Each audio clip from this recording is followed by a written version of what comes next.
Excellencies, ladies and gentlemen, dear colleagues, thank you for this opportunity to speak to you today.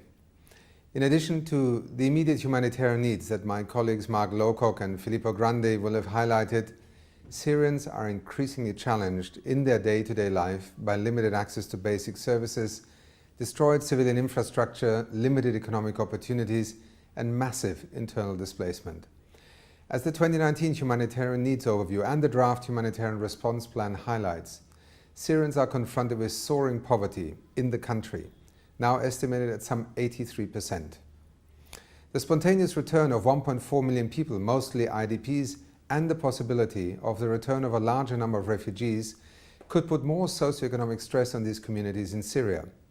Careful thought is needed now on what is required for the sustainable reintegration of these internally displaced people and refugees. Given this context, resilience-oriented support inside Syria within the context of the HRP is critical, and it eases the burden on immediate life-saving humanitarian support. With regard to the countries impacted by the crisis, and as co-chair of the 3RP, I want to also add my voice to those expressing their appreciation to the host countries and host communities for their generosity, despite the severe constraints imposed by this protracted crisis.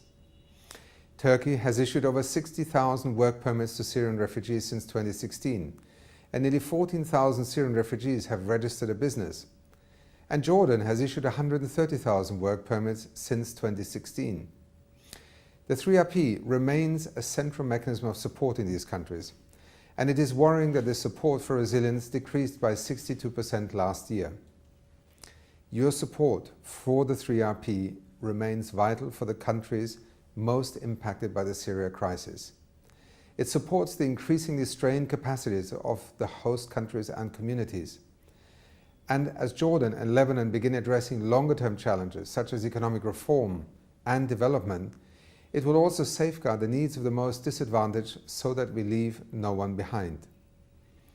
As the Syria crisis continues to impose severe hardship inside the country and the region, we hope that the international community will continue to respond positively to the 3RP and HRP appeals and strengthen its support for the resilience components of these vital plans. Thank you.